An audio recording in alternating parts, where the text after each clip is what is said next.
The people that smoke cigarettes, at least it's well known that it's bad for them. And if they want to do it knowing it's bad for them, it's their right. The problem I have, and my mission, is to have everybody know how dangerous it is to eat it like other Americans eat. And if they want to eat that way and die, it's their right. Because some people will say, I just want to eat whatever I want and enjoy my life more and die younger. That sounds okay. But it's how should I say, delusional. It's not true. It's nonsensical. It's the body's addictions talking, that primitive part of the brain that comes up with excuses so it can stay addicted. Life is more enjoyable when you're a food addict. You're not enjoying food more when your taste buds are dead than when you're in a prison. These people are in prison. They're controlled by the foods they can't stop eating. They can't have good relationships with other people. They can't be a role model. They can't be active and enjoy their life to their fullest. They can't even taste food fully anymore. But their addictions are so bad that they come up with these delusional rationalizations that they're enjoying their life more. The cocaine addict, the cigarette smoker, the junk food eater isn't enjoying their life more. They're enjoying their life less. Not only the recipes taste great, but your taste buds get stronger and healthier with time. And simpler foods have more taste. They've deadened their taste buds. They've shut out their dopamine receptors. They feel lousy if they don't overeat all the time. So I'm saying to you that there is a period of adjustment. There is a 3 to 6 month period where your diet may not taste as good, or you may not like it as much. But anything in life that gives you tremendous reward has some effort and learning associated with it. You don't get things that are valuable for nothing. At least usually you don't. You have to work for them. But the amount of work that's indicated here with learning and reading and studying and making an effort to learn what you have to learn to motivate yourself, and learning how to cook this, your taste buds to change, and so you eventually prefer to eat this way, it's worth the effort. Because what you get out of it is enormous. And the diabetic medications cause weight gain. And I can give you a diabetic medication that will lower your blood glucose, but the more years you take it, it will cause your diabetes to advance more rapidly than had you not been treated. Because it pushes the failing beta cells in the pancreas to work even harder, to push out more insulin, to keep your glucose down. And now they poop out even faster. The fat on the body blocks the uptake of insulin. And the lack of nutrients blocks the function and make up the insulin molecule. And the inflammation blocks the uptake of insulin molecule, the lack of phytochemicals. But these drugs, insulin and these, glipizide and linase and glyburide and all these medications, they cause you to gain weight. They cause you to become more insulin resistant. They cause the failing pancreas to work harder. They cause you to get more diabetic. And the studies done, the famous study is called the Accord study, that when people had more medical care, so they gave them better care with more medications to accurately control their glucose so it was more favorable, they found that more deaths. The more medical care they had, the better they were controlling medications, the more deaths that were occurring. They had to stop the study because more people were dying and people getting more and better medical care. And doctors can't make sense of this. They don't know how to make sense of it. How come more medical care made more deaths? We know why it made more deaths. Because people were relying on drugs to do it. And they treat type 1 diabetics by worrying about their glucose level. And whatever they eat, they just take enough glucose to cover it, to keep your glucose normal, and that's okay. They don't recognize that the higher level of insulin, that insulin itself is a cancer-causing agent. Insulin itself is a fat storage hormone. Insulin itself promotes growth, promotes atherosclerotic plaque, and accelerates your death. And the excessive use of insulin given to a type 1 is dangerous for their future. My type 1 diabetics generally use 1/3 as much insulin as they were using formerly before they adopted the Nutritarian program. And I even have some type 1 diabetics who came to me early when they were young, between the ages of 5 and 8 years old, who got rid of their type 1 diabetes completely. Wow. Gone. No type 1 diabetes. Because we caught it early enough and flooded their body with a healthy diet full of nutrients. But nevertheless, whether you're a type 2 or a type 1, this saves your life. Or I should say, eating an American diet and try to cover it with medication is a formula for tragedies, a premature death, and a life full of pain and problems and sadness. And there's so much out there in the media telling you that eggs are okay now, right? And so many people writing books about, eggs are okay. They're not looking at the literature in a comprehensive and fair way. Because eggs are particularly damaging when you're overweight. They affect beta cell function in the pancreas. They affect insulin resistance. And the high cholesterol content of eggs, even though it doesn't raise blood cholesterol as much as saturated fat from other animal products do, though that cholesterol level from eggs still circulates for hours in your tissues and has a negative effect on cell function. So when overweight people are given eggs, when most Americans are overweight, you'd recognize, of course, that the authorities consider 66% of Americans overweight because they use a BMI of 25 as the dividing line between overweight or not. But when you consider that 22.5 should be the dividing line, not 25, in my calculations, that makes about 90% of Americans overweight, not 66% overweight. Almost all Americans are overweight. Give overweight people eggs, they're 58 to 77% more likely to develop diabetes. Wow. Even a little bit of eggs increases risk of death if you have diabetes. The point I'm making too is that if you eat American food, you're overweight. The 10% of people that are normal weight on an American diet are generally people who are alcoholics, drug addicts, autoimmune disease people, depressed, have irritable bowel syndrome, or they smoke cigarettes, or they have occult cancers, or digestive disorders, or inflammatory disorders, or some other medical problem causing them to be a normal weight. You're selecting out for the most unhealthiest people looking at normal weight people in America. If they're eating American food. If you're eating American food, you're supposed to. If you're normal, you're going to look overweight. Did you follow that? We don't want to look at underweight or normal weight people and thinking they're in good health. We want to look at people who have a normal, just like looking at people with low cholesterol. Low cholesterol could be a sign of occult cancer or some disease lowering your cholesterol. We want to look at people who eat healthy, and then you've earned a low cholesterol. Then it's good to have a low cholesterol. It's not good to have a low cholesterol if you're eating unhealthy and you have a low cholesterol, something's wrong with you. It's good to be a normal weight because you earned a normal weight, because you eat right. If you're a normal weight because you eat wrong, there's probably something wrong with you.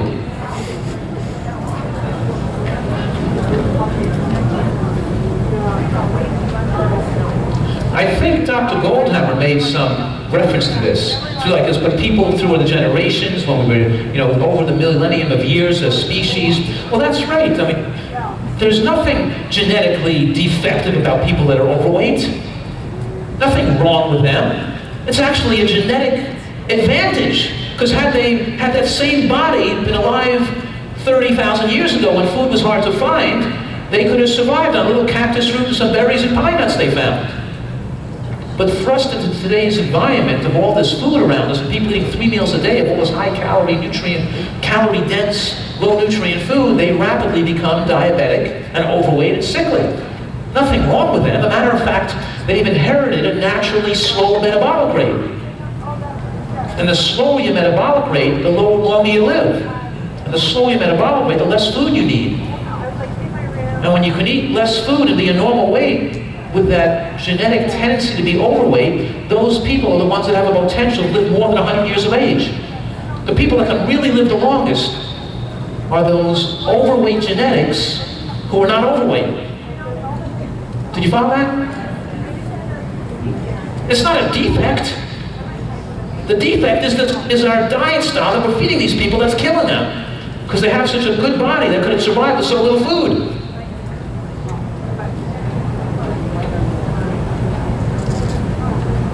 Now, potatoes are a relatively high glycemic carbohydrate food compared to other sources of plant carbohydrate, natural plant foods.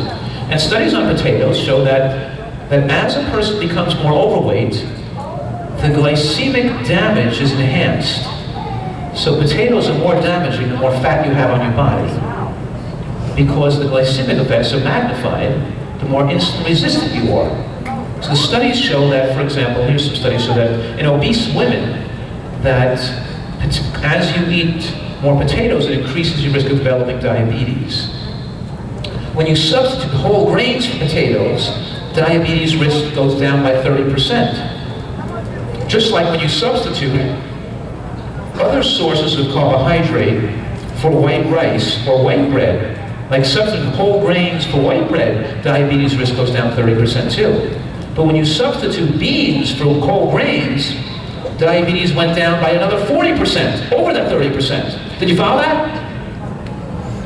So some studies show increased risk of rectal cancer and with weight gain with potato consumption, but that's mostly because these people are overweight, and the potatoes, the icing on the cake, giving them more glycemic response in response to their poor diet that already has them overweight and insulin resistant. You follow me? And the potatoes we get in society today aren't the same potatoes that would have been around thousands of years ago, that were smaller and more fibrous and less glycemic, you know what I mean? They're bred out to be big and fluffy and form into French fries easily. But see, the point I'm making here is that we have to look at carbohydrates, especially for the overweight diabetic and people who have trouble losing weight. People who are metabolically challenged and don't lose weight easily. We have to look at the various effects of various carbohydrates, and we have to see that, of course, beans are so effective because not only do they have a low glycemic load, but they promote the growth of healthy bacteria in the gut. And they produce so much of the healthy bacteria that it slows the absorption of glucose from other foods that are not beans. And the resistant starch in beans that gets broken down by these bacteria and form butyrate and other anti-inflammatory compounds also have an anti-diabetic effects. And like nuts and seeds, all the calories of beans aren't absorbed. Part of them are lost in the toilet bowl. They're very weight loss favorable foods. And the scientific term second meal effect means that if you're eating beans regularly, that any meal you eat, because you're a regular bean eater, any meal you eat will have a lower glycemic effect because of the bacteria that were induced to form and live in the digestive tract from the regular use of beans. Men, for example, people who eat beans have half the risk of colon cancer than people who don't. They have no friends left, they don't get colon cancer.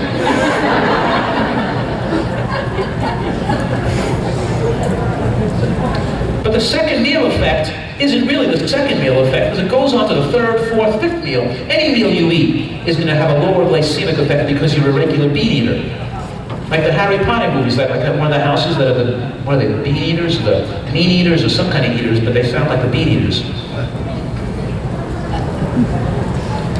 Now, a study on a nutritarian diet, which has a hierarchical score of carbohydrates, preferring squash and peas and lentils and beans as the major source of carbohydrates, and more nuts and seeds and more green vegetables instead of more potatoes and rice. We don't just see an improvement in diabetic parameters, like on a vegan diet, which show an improvement in diabetic parameters. With a nutritarian diet, we see a wiping out of diabetes in more than 90% of people adopting it. Here's a study, a study of diabetics. Look at this, isn't this interesting? Their average systolic blood pressure dropped by 27 points. That was the same amount of blood pressure lowering that was in the study of the blood pressure patients. That the people with diabetes dropped their blood pressure the same amount, about 27 points, pretty interesting. And the diabetic patients were reduced by 90%, and of course, all but one person became non-diabetic. The mean hemoglobin A1C went from 8.2 to 5.8, which is a non-diabetic range. In other words, they don't have medications, and their glucose is normal.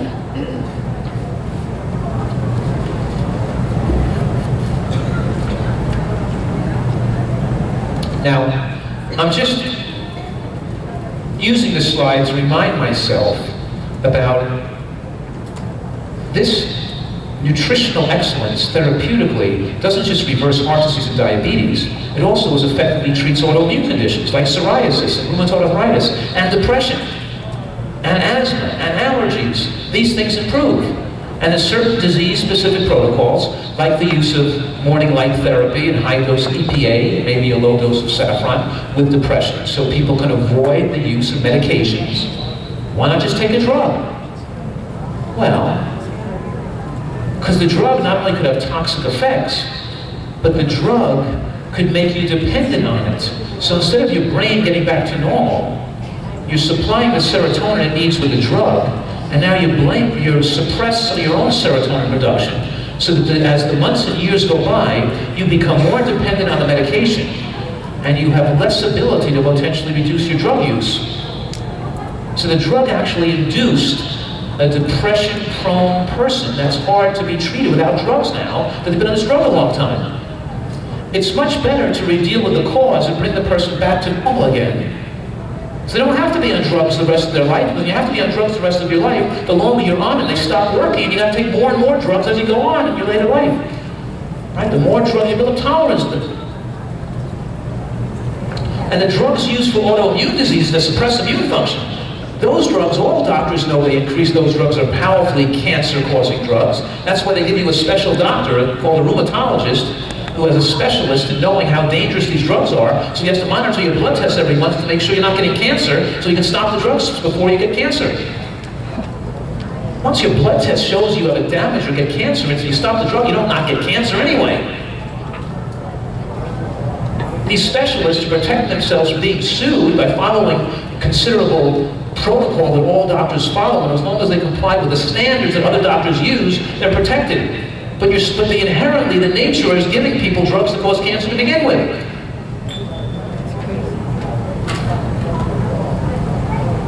Now, sometimes a person with autoimmune conditions like ulcerative colitis or Crohn's or asthma or psoriasis can utilize intermittent fasting or even total fasting as a means to help to put them as an anti-inflammatory intervention, so the drugs can be taken away more readily. Or how should I say this again? There are persons on asthmatic medications, right? And we want to wean off their drugs, but if we wean them off and take their drugs away, they get an asthma attack. The attack, because the steroids suppress detoxification. Detoxification causes inflammation, repair is the body healing itself, causing you not able to breathe. Let me say that one more time so you understand what I'm just saying here for a second. What I'm saying is that inflammation is intertwined with the process of repair.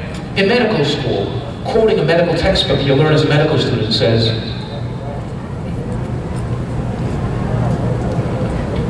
just hold this. Should I take this one off?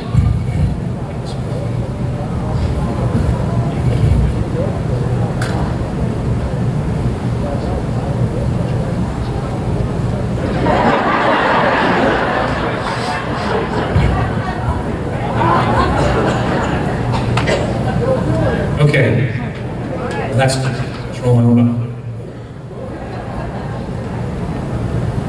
So, in the book Robinson Coachman that doctors learn in medical school, it says that inflammation is intertwined with the process of repair. Inflammation serves to curtail, wall off, and remove inflammatory agents that, if left unchecked, could damage and cause permanent damage to tissues. When you're having an asthma attack, you want to suppress that attack so you can breathe, but you could die if you can't breathe. But you have to recognize that the attack itself is the body's efforts to remove noxious and inflammatory agents. It's the body working on behalf of itself to restore the pristine purity of its tissues. You follow me? So as we're slowly weaning the person off medication, fasting can be used as a natural anti-inflammatory, so the person isn't exacerbated back into an attack again. Fasting can be used to cool down the joints, to cool down the lungs, to cool down the tissues so they can continue to detoxify and get off the medications and not flare up into an attack again. So that we can let the body continue to detoxify and repair itself without having to go back on medications. So sometimes in the protocols for removal of ulcerative colitis and Crohn's disease, we have these people, they don't eat a few days a month, with asthmatics or people with lupus. We have some intermittent or episodic fasting to accelerate the process of repair.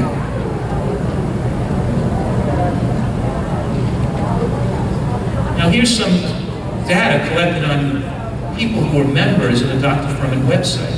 Because a lot of people join as members because they have certain medical conditions. And they're able to ask me questions, myself and my medical staff, in the Ask the Doctor forum on the website. And I've been doing this on the web for about 15 years. Because when I first put out Eat to Live, the book Eat to Live in 2004, a lot of people started reading it across the country. I get like 1,000 or 100 emails every day, people asking me questions. I said, I'm asking the same question over and over and over again, all day long. I'll just put up a website where I can show everybody the answers I'm using, right? So they can see the answers other people are using. And obviously, I have other doctors now there answering people's questions besides myself. But the point is that we're able to track and do a member survey of people, how many people had esophageal reflux disease or reflux esophagitis. Thank you. How many people have chronic fatigue syndrome? We track members of how many people got completely well, and how many people, and keeping in mind that just because they're a member doesn't mean they're following my advice 100%. Many of them aren't following my advice. Nevertheless, 70% of people show dramatic improvement from reflux esophagitis. 73% of people got rid of their chronic fatigue syndrome, but 92% show significant improvement. 42% of people got rid of their asthma, but 82% show dramatic improvement. 80% showed allergies, percent got rid of it completely. 137. So we're saying whether we studied acne, whether we studied psoriasis, look at that, an 82% resolution of psoriasis that people members of the website. 33 people with psoriasis or psoriatic arthritis. Pretty remarkable, especially when you consider conventional medicine is treating these people with drugs that cause cancer. Now, last night I was watching TV and I saw an ad come across for this drug for psoriasis. And it showed this woman taking her shirt off and wearing like a bikini and you could see her skin showing and how nice it was that she could show her fresh skin without psoriasis on it. And right after I was looking at her skin, I saw this warning across the screen, remember that these drugs can cause death and these drugs can cause cancer. I was showing these people these drugs can cause cancer right on the screen. I guess the people feel that it's better to have a little exposed skin, so as long as they can still get cancer with that. This seems like a good sales pitch to me. But it shows you how insane our society is, isn't it? It's just insane. People will take poisonous stuff instead of eating. They don't know. They don't know any better. Because there's billions of dollars put to promote these medications, to promote drugs to doctors, and to promote the drugs to our government, to lobbyists, to the laws are done so everything's geared towards promoting drugs and bad food because all these industries that make all this money and control our economic system benefit from people who are overweight and sickly and drug dependent. I don't want people to die too young. They want to still eat and use food, but I guess so the population is growing faster. We don't care about people dying prematurely as long as you're fat and eating the drugs. Irritable bowel syndrome, ulcerative colitis, almost any disease we looked at and we surveyed, we found that a significant number of the members were resolving these problems. As compared to my medical practice, where I've been a family physician, seeing people from all over the country come to me, flying in from all over the country with serious medical conditions, where my percentage of people making complete resolution would be much higher than these numbers. I'm able to give one-on-one, make sure they're following the program and making sure they're not on their own doing it. But nevertheless, now I'm able to reach millions of people and still give them guidelines and protocols which they can follow. And in most cases, the vast majority of patients, people don't need to see a doctor. They can do it on their own, they can get well with the right information. For example, here's a guy, John. Now look at the date there, 1994, age 72. Came to me in 1994. This is the slide says 2014. I guess I put that slide up 2 years ago. So he's no longer 93, he's now 95. Oh yeah, in the book. That means that back then, 24 years ago, he had triple vessel disease, he had severe heart disease. It went away in the first 6 months. He went back to his cardiologist. It was an abdominal stress test, and I begged him. I said, John, this is back in 1994. I hadn't written a book yet. Most of my medical colleagues in my community in New Jersey thought I was some crazy guy. But when you put things in a book, they don't think you're so crazy anymore. Now they know you're crazy. No, but I've got a lot more, more referrals and consideration knowing that it's written down in books, because they know that it's what's sensible and have studies that what I'm doing.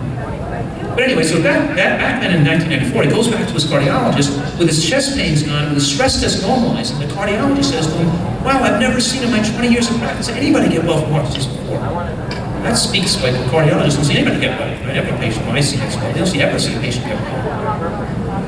But he says, that's great, John. You just keep doing what Dr. Fuhrman's telling you. I don't need the... So I said, this could be 3 months, John. But of course, at the end of that year, he's off all his medication. His blood pressure's better than it was on medication. But now, it's 20 years later. He still has no heart disease. His blood pressure got lower every year.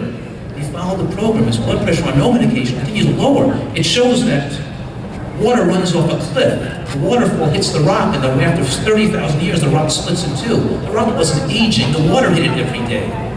The blood vessel disease that develops isn't caused by aging. Because these people are getting older. They're getting healthier because they follow the diet more years. Now he's 95 years old. He's on his rooftop, repairing his roof and chopping wood, running marathons. No, it's not good. But he's got normal blood pressure, right? Now, Julia is a perfect example.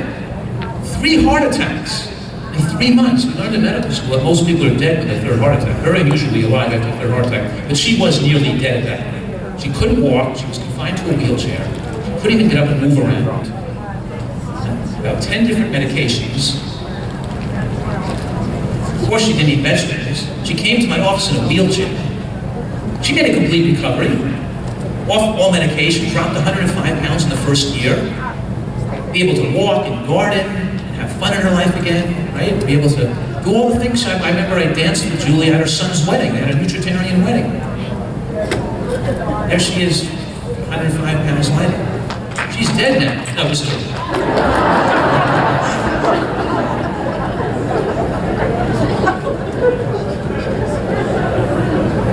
But this was back about 15 years ago. These were long-term cases. And here's a case study. Diabetic, weighed 268 pounds when he came into my office.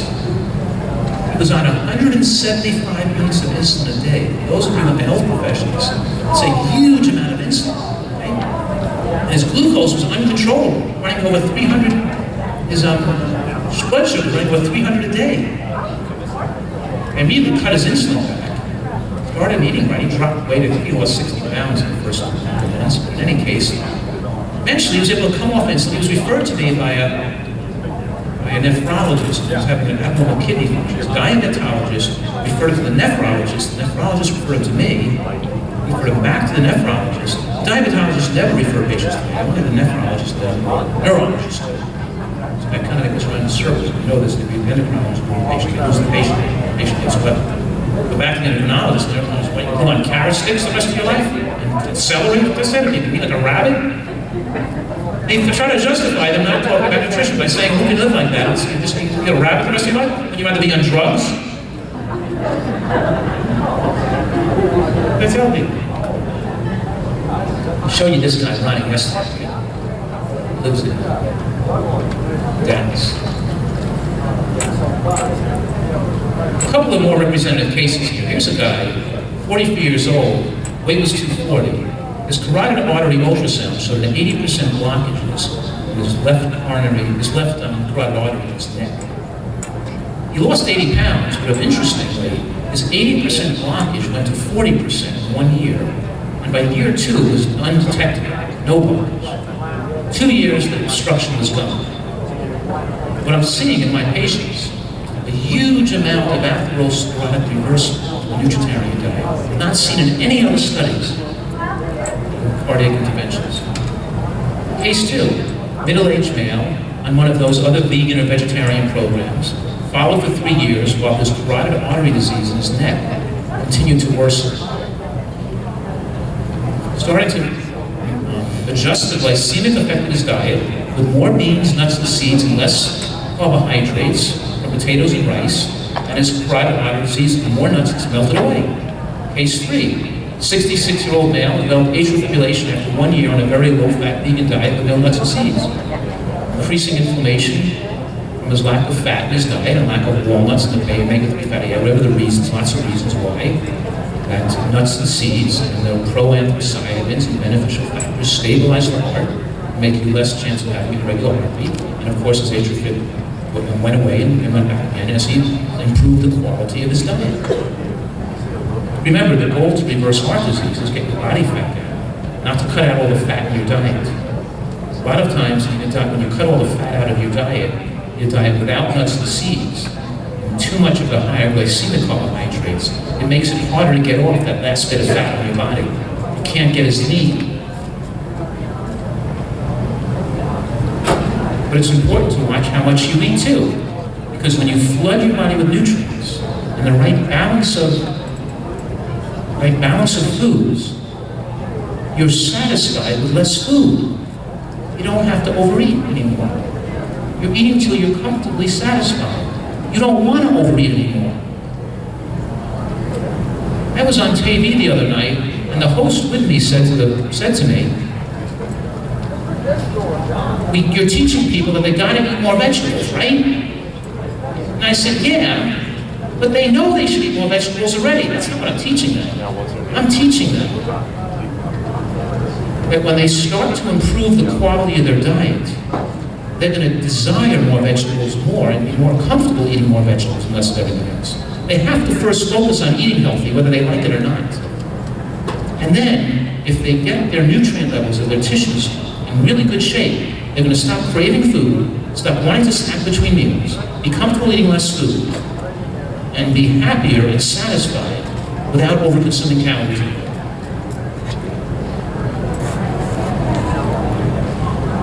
I'm giving a little bit of a warning here against some people who are following these very low-fat vegan diets, given the fear that since animal fats and oils are not healthy, thinking that all fat, like nuts and seeds, are bad. And that diet, so low in fat, or under 10% of calories from fat that some are advocating, could be risky or dangerous for children, for pregnant or nursing women, increasing the risk of depression or dementia in later life due to DHA deficiency in a percentage of people. And I'm the only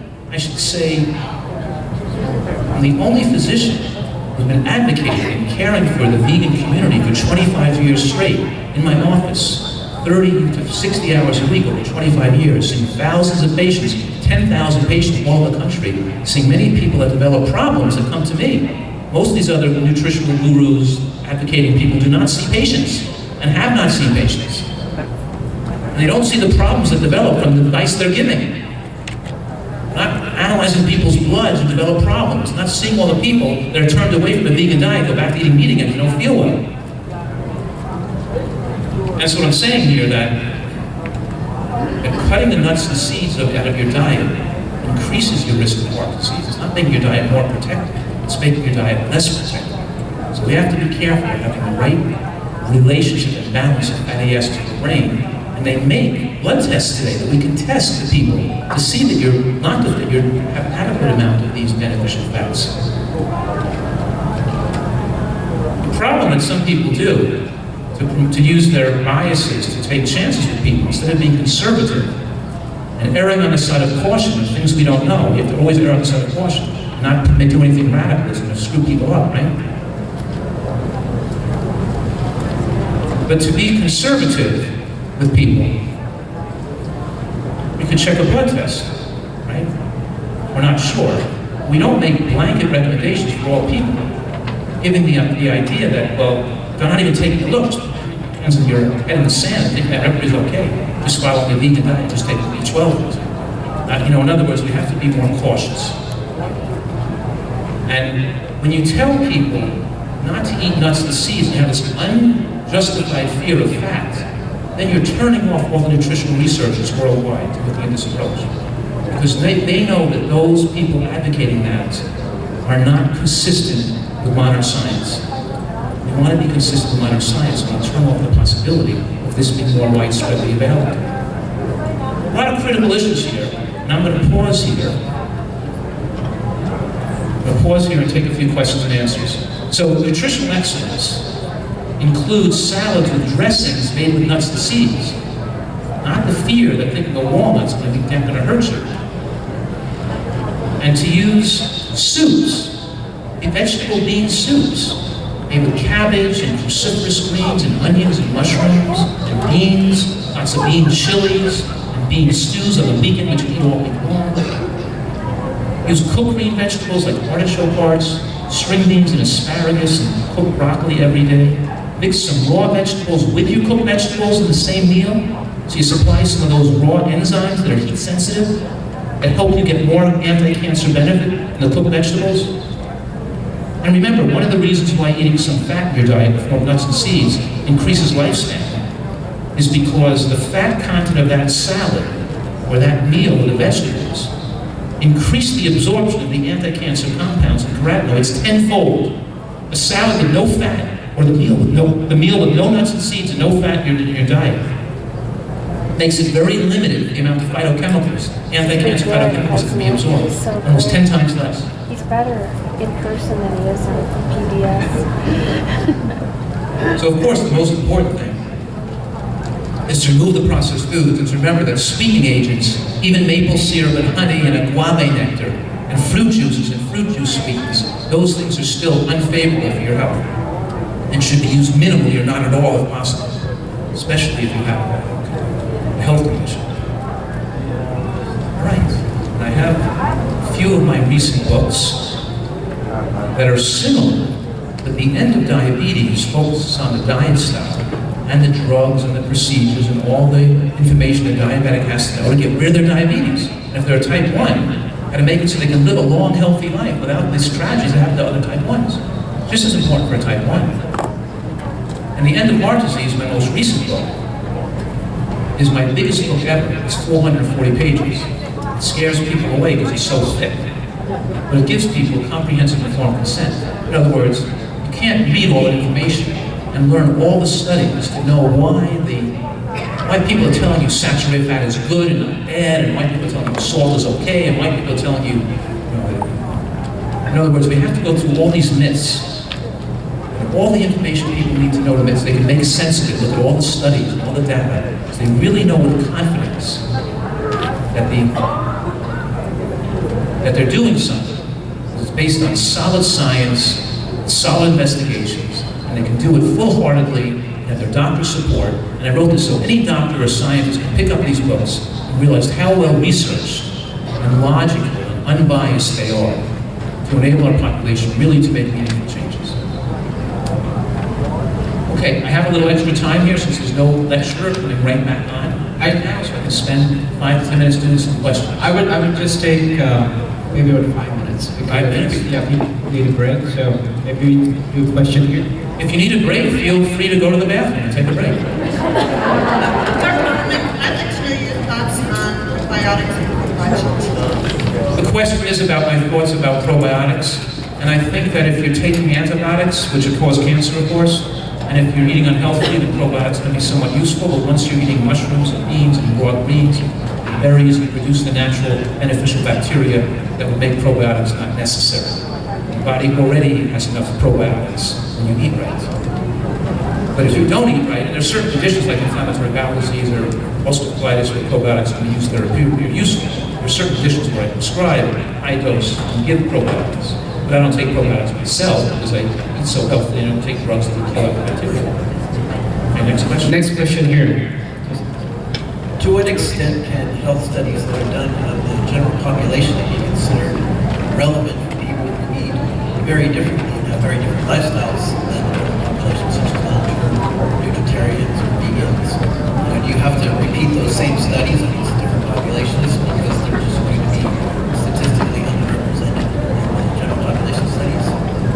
Well, yes and no. It's a good question. Not that I can answer that question fully. It's an unanswered question. But let me just say this, that in my 25 years of taking care of thousands of vegetarians, I have certain findings that I've come to that nobody knows except me.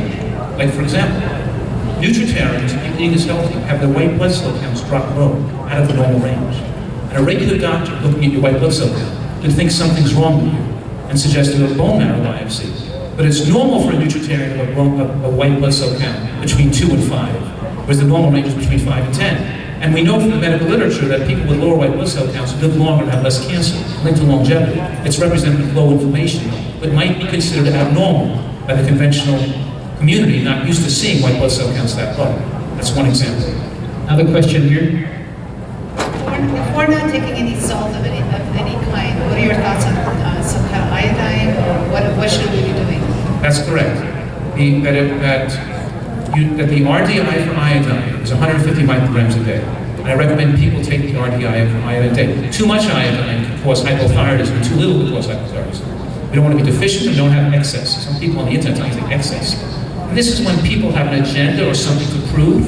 They can use studies to show that excess of fish oil, for example, are dangerous and cause problems. It means not taking it. But that, because excess is dangerous, doesn't mean that being deficient in something or extremely deficient is safe. It's not. There's a sweet spot. So with iodine, the sweet spot's important. Now, you don't have to take 150 micrograms of a supplement. You could have a little seaweed or a little pinch of kelp. And you do have to have a source of iodine in your diet if you're not eating seafood. We're looking at, we're not, it's untrue to suggest that for the millions of human history, people have been following starch-based vegan diets. Not true. They've been eating animal products. And we can't assume that we're going to get everything we need from a vegan diet that you would have normally gotten from seafood or seafood. And the things you're missing on a vegan diet, we could list them again, that could potentially be low, are EPA and DHA, vitamin B12, iodine, which you can take in vegan form from seaweed or kelp, and K2, which is only found in fermented mostly cheese and animal products. And for elderly vegans, and some people, zinc as well.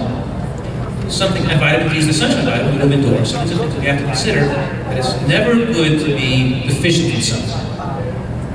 Another question here. Thank you very much, Dr. Fuhrman. I'm Dr. Hope Kalman. You're very good in person, better than PBS. This is my question. We are being exposed to chemtrails, to barium and aluminum in the sky. It's a neurotoxin. What do you suggest for neuroprotection of our brain health? Our body has the ability to detoxify and keep itself clean every minute we're alive. It has the ability to repair, and it's an incredible, miraculous, protecting itself machine that can protect ourselves from all types of damage. And I think that that's accelerating needless fear and thinking we need some type of, to do something extreme to protect ourselves from radiation or other things. Our body, even if you lived millions of years ago, natural foods have toxins in them. And there's natural toxins in the world around us, people eating dirt, whatever they eat. But it's okay when our body has enough of these protective micronutrients that supply the food that's nature put on the earth. I don't think you have to do anything. I think you just have to eat right and not be deficient in anything and live a healthy life. And of course we want to keep ourselves from being exposed to pollution, radiation, and medical tests. Our biggest exposure to these toxins is radiation from CT scans or from medical, diagnostic tests where they put the dyes into you. And from drugs we take from doctors. So our biggest exposure to poison is through the medical profession, not to the natural world. I don't think it should be accelerated fears, and of course, pollution from automobiles and from industry, modern industry. But there's nothing, we don't have to fear the natural world. Yes. Another question. Hello, Dr. Fuhrman. My name is Dr. Carrie Pratt, and I'm happy as Dr. to see you in person. I've seen you online. I have a question about... Happy to see you in person, too. I have a question about a relative who had heart surgery, had AFib, and the doctor at Cedars, which is a very excellent doctor, actually used pig.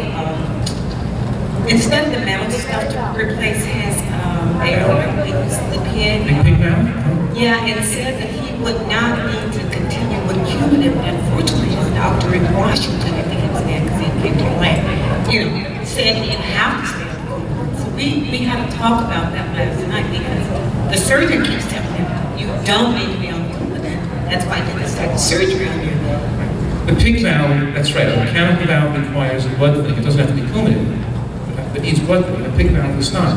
But there could be other reasons besides the replacement valve that would make the other doctor want to remain on cumulative. I'm sorry to interrupt you, second part of the question, is there a referral that you can give me in Washington State for a functional medicine doctor or a doctor like yourself that may be able to safely wean him off? That's the second part.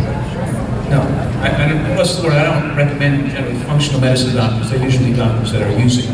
They're not really getting people on ideal diets. They're giving people, powdered concoctions and mostly supplements at $500 a month to try to get themselves well. It's not really what I'm looking to do. But no, I can't. But I do have a website where people can ask me and my staff questions, and I can give them some guidance to talk to their own doctor about.